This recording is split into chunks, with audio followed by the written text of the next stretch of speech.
very excited for our football team this win. Something that our players wanted badly, just because they beat us last year and we didn't play very well. Excited about the play of our offense. Excited about the play of offensive line.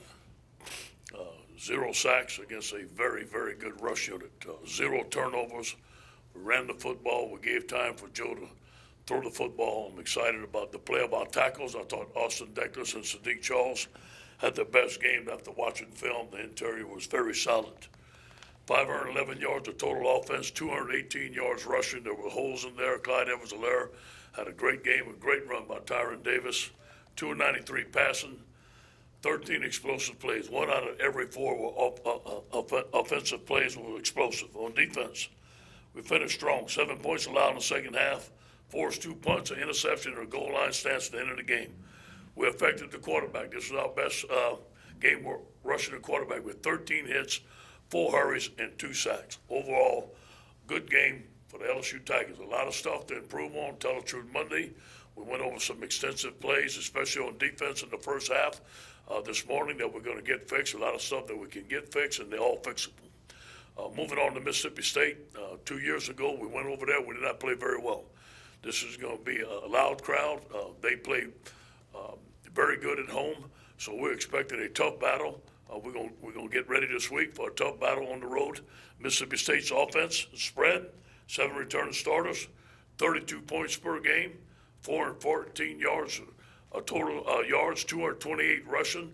This is a dual threat quarterback, Garrett Schrader. He wants to run the ball. RPO guys, Colin Hill's a good running back. And then Mitchell's wide receiver. They got some good athletes and a big offensive line. On defense, they're 4-3, only 3 returning starters. I think their biggest deficit, I think they lost 3 first-rounders on the defensive line. They're giving up 27 points per game, almost 4 yards per game. Errol Thompson and Cameron Dancer, who's from Louisiana, are the 2 best players. This is going to be about us this week. This is about us getting better, about us taking this next step, remaining hungry on our destination to where we want to go. Any questions?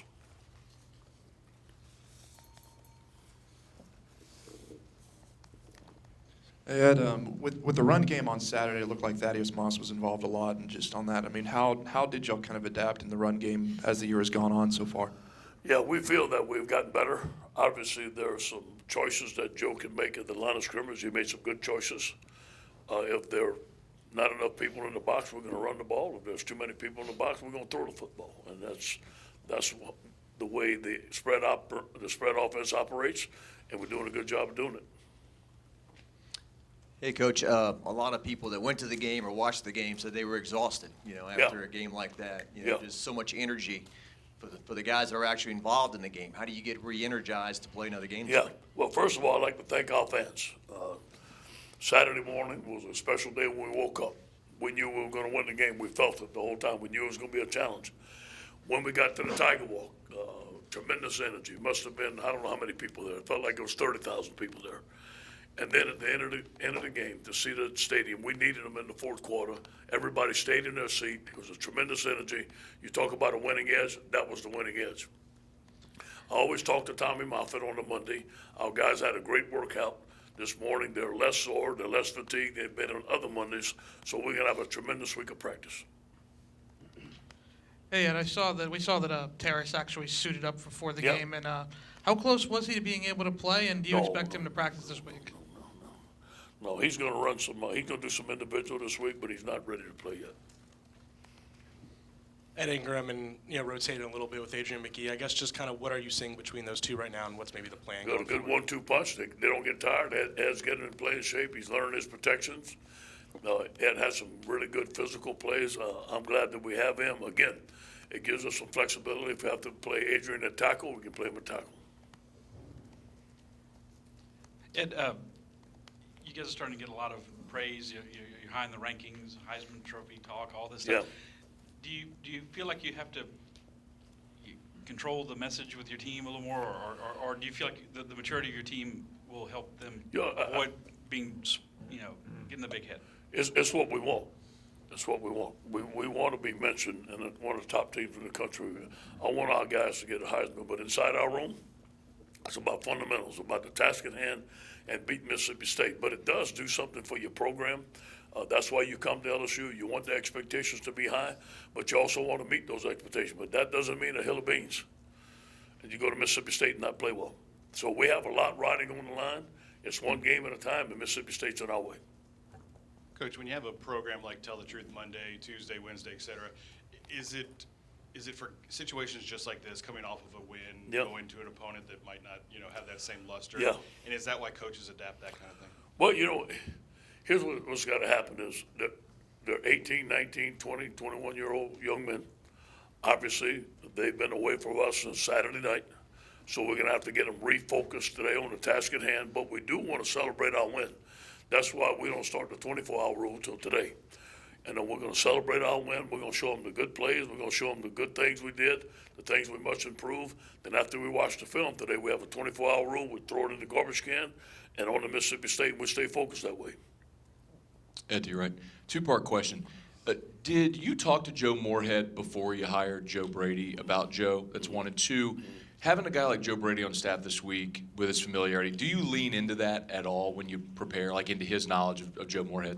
Yeah, it does help to have him on the staff, obviously. He can give us the reads, he can give us the formations. And obviously, of course, Moorhead is going to do something different than he's normally did, so we don't have that reader. I did not talk to Coach Moorhead, but as soon as I hired Joe, he gave me a call. I called him back. He said, Ed, great hire. Joe worked for me. I think he's going to do tremendous things for you at LSU, and he was exactly right. Coach, the late hit you were called on late in the game Yeah. that negated the Kristen Fulton interception. Yeah. A lot of people look at that and say that's a football hit. Yeah. What's wrong with that? What's Yeah, your take we're on going it? to turn it in. I'm going to see what the officials tell us. It could have went either way. Coach, obviously the crowd noise worked in you guys' favor this game, but you're going up against Mississippi State with those cowbells. Yeah. It's going to be a really intense environment, just talking Yeah. about your guys playing in that. Yeah, here's what I will remind them. I will remind them that we walked into a hornet's nest 2 years ago, and I didn't have them ready. That was one of the loudest stadiums we had played in all year. And not only the cowbells, but the music, the fans were into it, and obviously they played lights out. What happens with Mississippi State, they're going to pick one game a year that there's a target on, and it's always seemed to be LSU. And they're going to play their best game. So we're going to expect their best football game. We're going to play crowd noise, but I'm going to have them better prepared this year. Not only the cowbells, but the music, the fans is very loud in that stadium. Thanks for bringing up that point. Coach, over here, in the fourth quarter, late third quarter, fourth quarter, you got pressure on the quarterback, but you had to be a little more exotic to do it. Are you concerned about that moving forward, and do you think eventually in a game where you're playing a very, very good opponent Yeah. that might catch up with you? Sure, especially on third down and 10 plus. We got hit on some screens and stuff like that. We're going to have to play coverage, and we're going to have to rush forward. Now, I do believe the addition of Marcel Brooks helped us put more speed on the field. Justin Thomas, who is turning into one of our best defensive line pass rushers, put Michael Divinity in the middle, let him do a couple of different things, and Killivan Sack at the end right there, igniting the crowd. So we're going to have to find a way to rush those four and play coverage. Ed, you mentioned about Joe Burrow in the pocket being able to make reads and adjustments in the game. Like you guys talked about how he had that responsibility going into the season, why you trust him. As games go on this year, how has that fine tuning gone, and just after games reevaluating, and how much has that kind of gone on this year? He's like a coach on the field. I mean, he really studies the offense. He knows the game plan, and he could probably call the plays before we call them. And but the good thing is he and Steve and Joe on the same page. And I was really impressed, and we knew Joe could do that. He did extensive plays with his feet. We didn't give up no sacks, but he avoided a couple of sacks with his feet, made some big first down conversion on third down for us. Coach, kind of piggybacking off that, Florida kind of got to Joe probably more than any team this year and flushed him out. From a poise standpoint, was that the most comfortable he's been this year, being uncomfortable? Yes. You know that we feel that Joe can be a dual threat quarterback, and we could run him a lot more with quarterback draws and quarterback runs, but we don't want to get him hurt. But we feel that if there's any time that he has to escape the pocket, he has great vision down the field, and he has enough athletic ability to avoid the rush. Ed, now that y'all are actually healthy along the defensive line for the first time in a while, Yeah. how much does that help y'all moving forward, and what steps does that unit need to take as they Yeah. can gel? I'm really pleased with the play of Glenn Logan. I think that Glenn Logan and Tyler Shelvin are probably our two top performers right now, so Glenn played very well. The other guys were a little rusty when they got in, but they did some good things. It was good to have Rashard Lawrence back in there to give us some repetition. He got the crowd fired up at the end, but he still got some things a little bit that he needs to get better at, but he hadn't practiced in a while. I do believe that Apuaika played a little bit better than he's played. Having Justin Thomas come in on a third down, our guys never got tired during the game. And I told our coaches we had to rotate and we have to be able to win the game in the fourth quarter. And I was proud of our rotation. Our guys were ready to go. Coach, against Florida, especially in the first half, the Gators were able to get long drives to counteract the Tigers' fast offense. Yeah. Do you see that as a formula that opponents are going to use against you guys going forward? Sure. But you know what? Surprisingly, they got it passing the ball. And, they isolated a couple of guys. That number 84, Kali Fitz, was an excellent player. They split him out. They had a great game plan. They ran some good routes with him. They made some good choices. I thought their quarterback was on fire. What hurt us the most was on first and second down. The passes on first and second down. So we're going to have to get better at it. We're going to have to mix some things up that we do. But I'm glad that it happened this game, and we still won. Coach, and you're right here. You mentioned Marcel Brooks. He obviously had a couple big plays. He enjoyed himself after one of them, for sure. What did you say to him when he got to the sideline? I didn't want him to get a penalty. I didn't even think he heard me, man. He was on cloud nine. He was way up there, man. But you know what? Marcel brings that fire. On that long screen, if we'd have turned the screen in, he was retracing. He has a lot of speed, and I don't want to take that away from him. I just don't want any extra celebration. And to bounce off that, I mean, he's somebody who spent time at safety, now back more pass Yeah. rushing. I guess, what has the process been like in figuring out how to best use him? Well, first of all, we had Marcel Brooks at outside linebacker when he first came. He wanted to move to safety to try to win a starting spot. Obviously, we gave him that opportunity. But we felt that as a staff, we spent a lot of time on Marcel Brooks this summer. We felt as a staff, his best position would be outside linebacker. But I want to give the players a chance to realize that, hey, this is the position I want to play, but this is the position I really need to play. And I think Marcel Brooks has realized that. He's at home at outside linebacker. Now, the only weighs about 200 pounds. He needs to get a little bit heavier to be able to play it on first and second down. Ed, you mentioned how Joe Burrow has responsibility, with play calling things in the plays. How much do running backs kind of make reads and things like in decisions for plays? I think the running backs make reads and protections, obviously. They may have the nickel, the Mike, and the Will. They got to make protection there. But it's all Joe. The running backs don't make decision on plays at all. To your right, what did you see from Farrell and Justin Thomas over the summer and in camp, and kind of how far have they come now with injuries and needing to step up? Who was the first one you mentioned?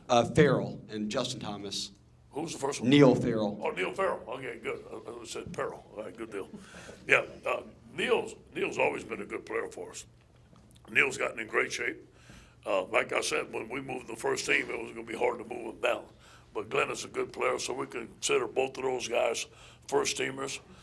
Bill Johnson really came in and saw some stuff on Justin Thomas that he really liked. So he started getting elevated. Now the injuries gave Justin a chance to play more and more. He's been consistent for us, and now he's turned into be one of our best pass rushers. Coach, what are your concerns about getting into a game like the other night where it seems like you're trading scores back and forth, Yeah. and there's a lot of pressure on your offense Yeah. to keep up? I mean, you made some stops late, but Don't like it. Don't like it. No, that's not how we want to play football at LSU. We want to play great defense. So that's not acceptable. It's not what we want to do. Our defensive staff, we had a meeting this morning. We're looking at things we're doing structurally. We're looking at things we're doing technique-wise. We got to get better. Here in the middle, when you look at the top two scoring teams in the country, both being from the SEC, how historically significant do you think that is, having grown up in SEC country? And, is it harder, for example, to imagine a huge game between two of the conference leaders having no touchdowns the entire game? And how much of the evolution there do you think was a requirement schematically on the field, and how much of it was a requirement in terms of recruiting to get the athletes you wanted? First of all, the SEC is the greatest conference, in my opinion. I've been all over the country. The best athletes come here, and I believe some of the best coaches are in this league. And every week is a chess match. This coaching staff that we just went against is a tremendous coaching staff, and they have tremendous athletes on the football field. So I think that's where the best come to compete. I do believe in order for us to get where we wanted to go, first of all, we had to change our scheme to score more points. And then in recruiting, that's where the guys want to be. Quarterbacks want to come here, receivers want to come here, running backs want to come here. They all play in this offense in high school. I don't know if you tell a guy to go to a huddle, you have to explain what a huddle is nowadays. Coach, when it comes to the defensive side of the ball, and this past week's game, there may have been some opportunity for interception. Maybe they didn't quite get it, and that they still broke the pass up. So what do you tell your players? Do you want them to get that interception, or would you rather them just break up the pass? Well, you asked me on that 4th and 1 play is what you asked me. I know you asked, we should have batted the ball down. We talked about that this morning. It's 4th and 1 right there. We got a chance. Now, if you got the ball in your hands, but you battling with somebody, just bat the ball down, it's the Tigers' ball. So obviously, on that play we call the winning edge. We're going to teach it, bat the ball down. It'd be a better situation. Now, all the rest of them, if it's 3rd down, obviously we want interception. You look at maybe arguably the 4 best teams in the country, they all have elite quarterbacks. You look at the NFL, the successful teams are in that range too. Is that kind of where the game is going? And do you feel that Joe is a unicorn in that regard, or can this be taught, to whoever follows him? Yeah, well, first of all, I believe Joe is elite. We felt that in the recruiting process. Now, it takes a time to develop. I don't think anybody comes to college football, not many guys, rips off their shirt, has an S on the chest, and just starts going. I think it takes development. You can see Joe's development over last year. I do believe that in order to get where we want to go at LSU, you have to have a great quarterback, and it starts with the quarterback. Ed, you're right. If I go back to the Marcel Brooks penalty, it seemed like last year we talked so much about high hits, especially after the targeting on Devin White. Is that, I guess it's kind of a newer thing with the low hits. I mean, how does your staff teach tackling now where you got to be so conscious of high and low hits? It makes it difficult. It makes it difficult. We used to say if you go late, go low. And you can't say that anymore. And obviously, you're playing, you're a young player like Marcel Brooks, the crowd is screaming, you just got a sack, you want to get another one, man. Your adrenaline's flowing, and it's hard to tell them to pull off, but you have to pull off right there. You just have to just teach them to pull off in that situation. I think the more experience that you have, the better you can pull off. As a young player, it's going to be hard to pull off. Yeah, Ed, over the years, you've taken a lot of stuff from Pete Carroll, being on his staff. What did you take from Pete about as your team gained more notoriety and being number 1, number 2? Yeah. And I guess trying to focus but keep loose at the same time. What did you take from Pete and how to handle that? Block out the noise. Pete was phenomenal at blocking out the noise and really focusing on the task at hand, getting the team better, look at what's real. Look at the tape and what's real, and I can hear him saying right now, Eddie, that 5 technique got to get better.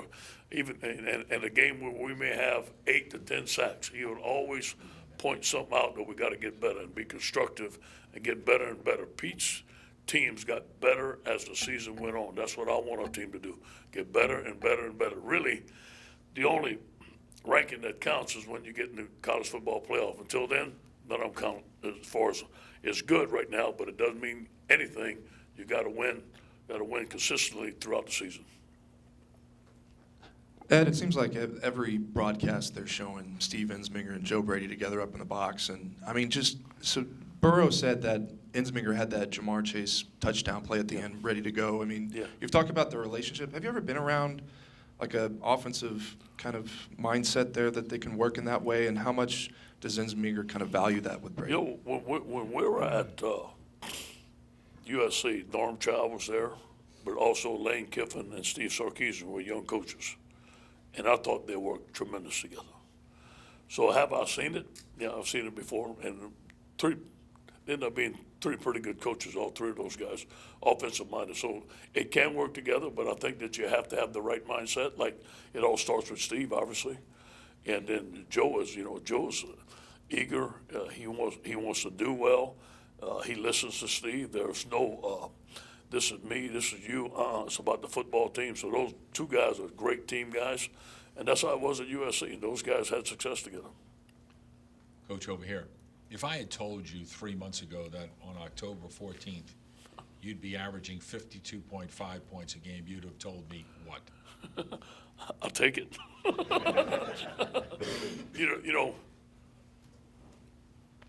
I never think of it like that. I really don't. I just think about it as winning.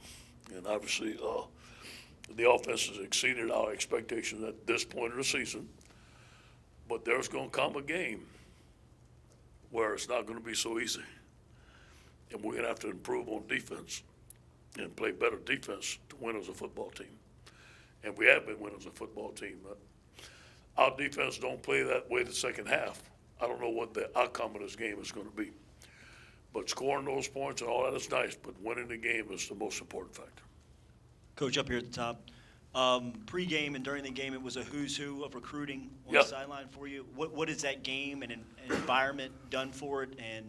And since all this attention, what's the recruiting like in the office?